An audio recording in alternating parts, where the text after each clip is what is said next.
Добрый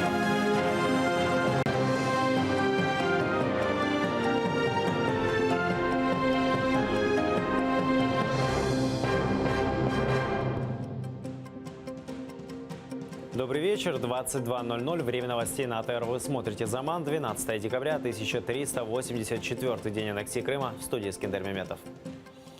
В аннексированном Крыму снова обыск. На этот раз силовики посетили представителя запрещенного в России Меджлиса Ибраима Османова в Ичкинском, ранее советском районе. Силовики якобы искали наркотики, а в результате задержали сына Османова и несколько часов допрашивали его в Симферополе. Сейчас Рустем Османов дома. Подробности в сюжете.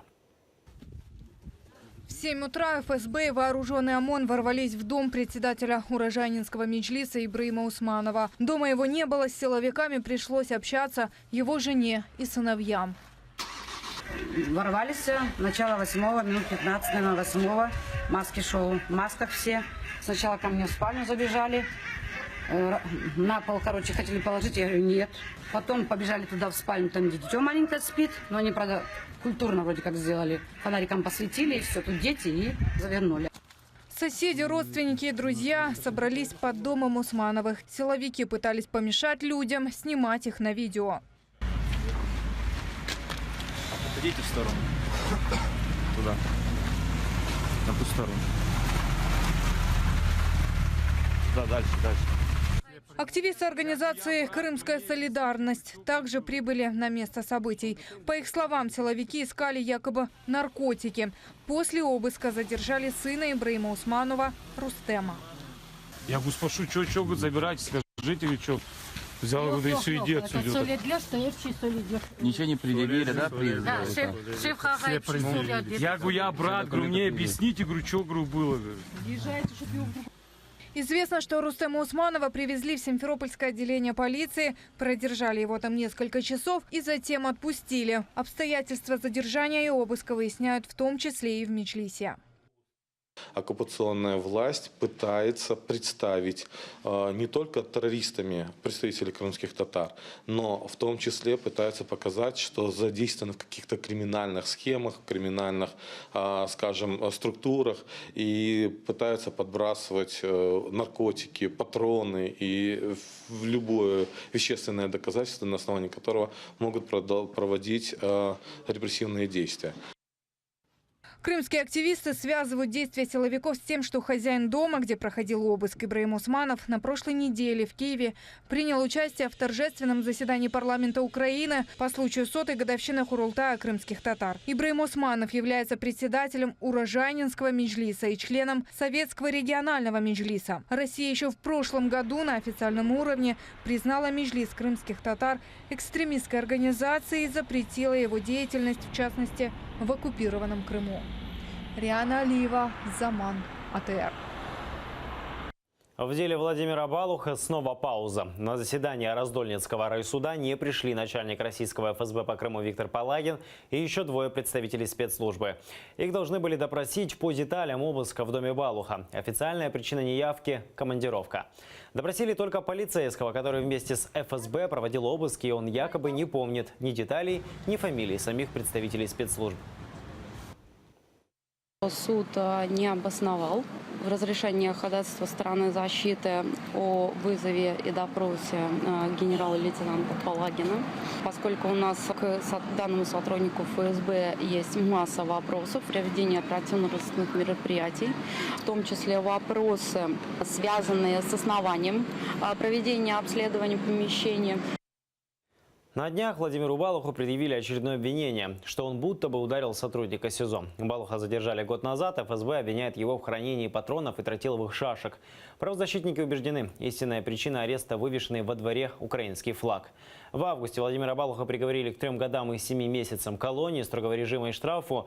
При повторном рассмотрении дела 1 декабря Балуха отпустили под домашний арест на 2 месяца. За гражданскую позицию Балуху хотят присвоить звание Героя Украины. Соответствующая электронная петиция размещена на сайте главы государства. Сейчас идет сбор голосов. Для рассмотрения петиции необходимо собрать 25 тысяч.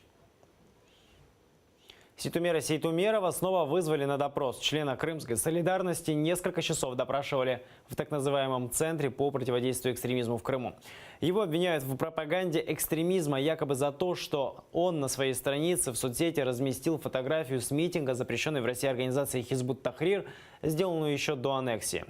Сопровождал Сейтумерова крымский правозащитник Рустем Камилев. Непонятно, по какому делу. Были заданы вопросы по 3 направлениям. Кем вы являетесь в Крымской солидарности? В вашем компьютере были найдены материалы экстремистского характера. Принадлежат ли они вам?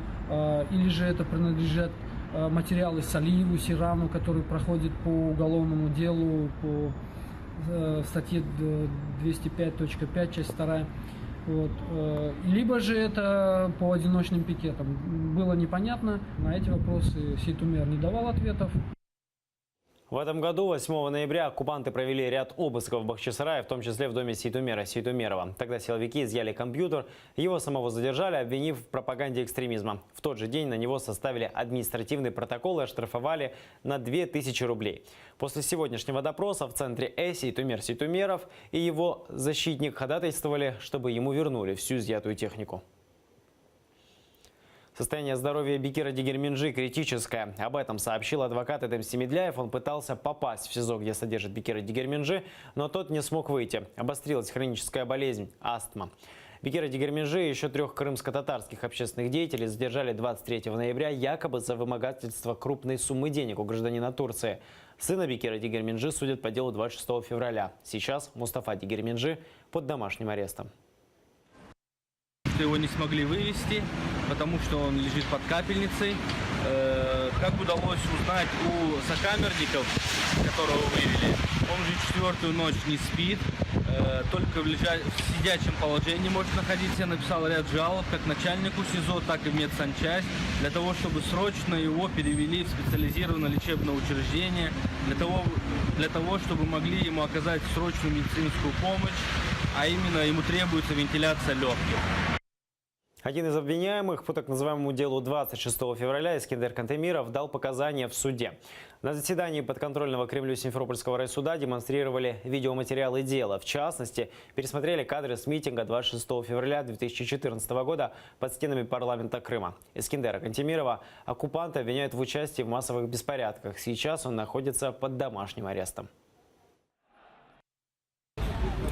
Он пояснил, что действительно было у него несколько конфликтов с участниками митинга, в результате которого была драка. Во втором случае он единственное, что сделал, там ударил по шапке, избил шапку. В никаких массовых беспорядках он не участвовал. Митинг пришел поддержать крымских татар. Следующее заседание по делу 26 февраля назначили на 14 декабря. Оккупанты судят исключительно крымских татар за участие и организацию беспорядков на митинге 26 февраля 2014 года. Тогда под стенами крымского парламента прошла акция сторонников аннексии полуострова и крымских татар, которые отстаивали территориальную целостность Украины.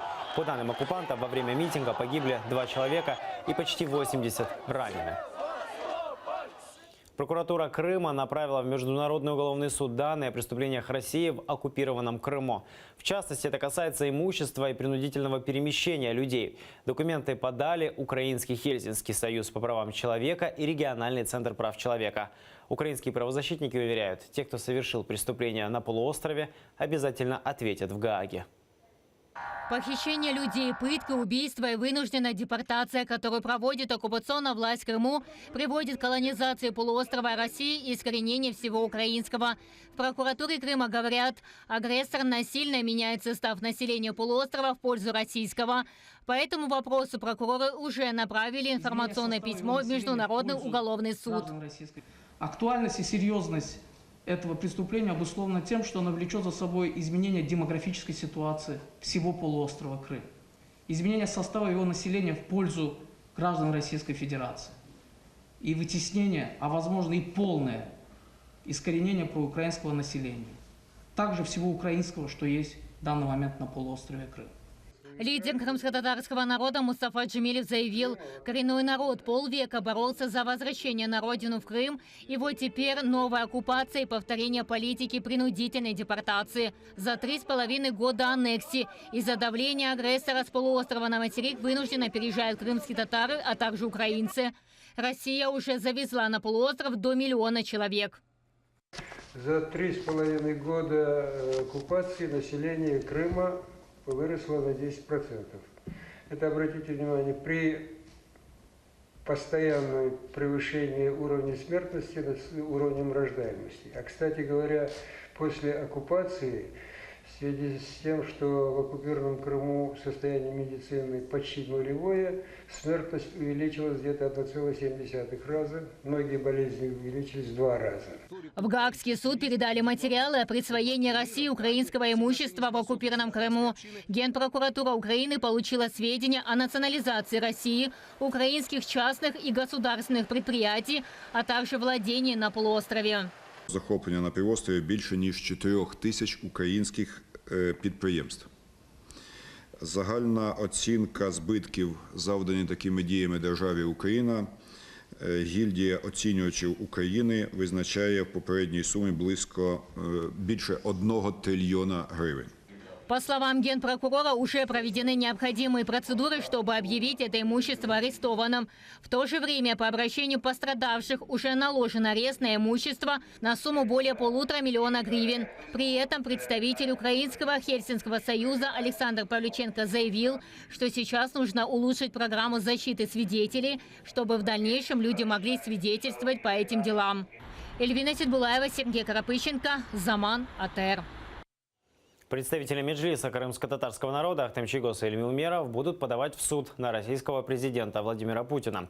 Все из-за запрета члена Меджлиса въезжать на территорию Крыма. По словам Эльми Умерова, члены Меджлиса не собираются мириться с тем, что их не пускают на родину. Как известно, Умеров и Чийгоз ранее отправили запрос в администрацию президента России с просьбой объяснить, на каком основании их освободили из-под стражи в конце октября и отправили в Турцию. У Путина ответили, что предоставить эти данные невозможно. Я хочу жить на родине, я хочу жить в Крыму. Теперь мы приняли решение подавать в суд на президента России, чтобы он ознакомил нас с текстом указа, на основании которого нас освободили.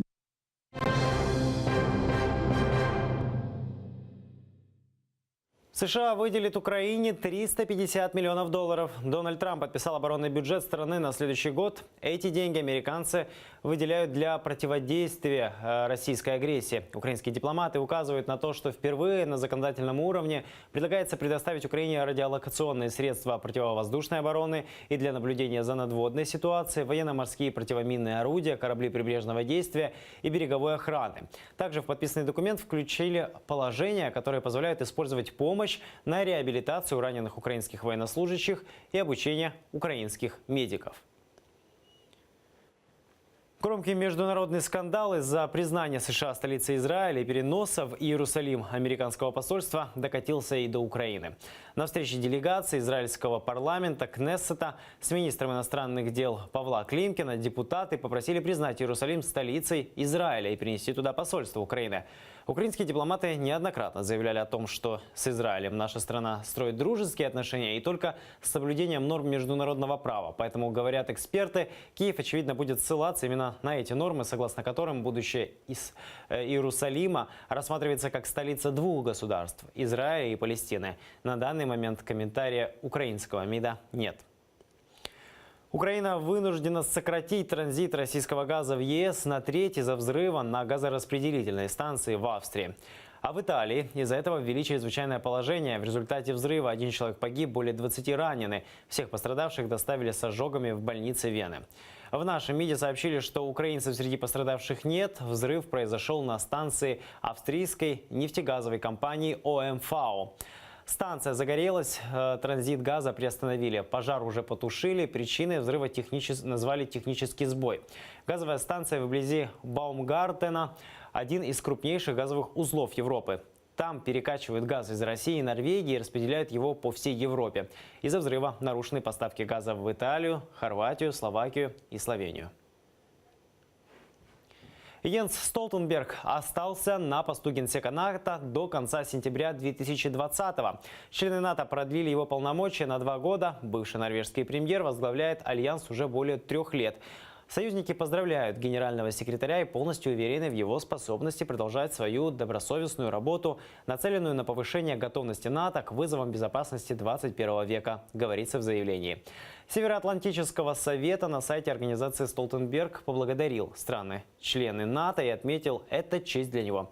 Йенс Столтенберг возглавил НАТО вскоре после начала конфликта на востоке Украины и аннексии Крыма. В этом вопросе он выступает на стороне Украины и призывает Россию вывести войска из Донбасса. Кроме того, глава НАТО высказался в поддержку идеи размещения на востоке Украины миротворцев НАТО. Российские спортсмены все же примут участие в Олимпиаде в Южной Корее под нейтральным флагом. Такое решение они приняли на Олимпийских сборах России. Кремль поддержал желание российских спортсменов. Также стало известно, как будет формироваться состав сборной. Ранее списки атлетов направляли в Международный олимпийский комитет. Теперь комитет сам будет выбирать спортсменов из списка, который сформирует Российская спортивная федерация и рабочая группа, которую вскоре создадут. Известно, что Международный олимпийский комитет отстранил сборную России от участия в Олимпиаде 2018 за использование допинга. При этом позволил российским спортсменам выступать под нейтральным флагом. Олимпийское собрание в своем решении отметило, что оно уважает любое решение спортсменов и призывает всех также с уважением относиться к выбору каждого отдельно взятого спортсмена, в том числе и тех, которые для себя по разным причинам решат не ехать на Олимпийские игры. Это все новости на сегодня. Мы будем следить за происходящим в Украине и мире и расскажем обо всем завтра в 8 утра в первом же выпуске «Заман». Будьте с нами.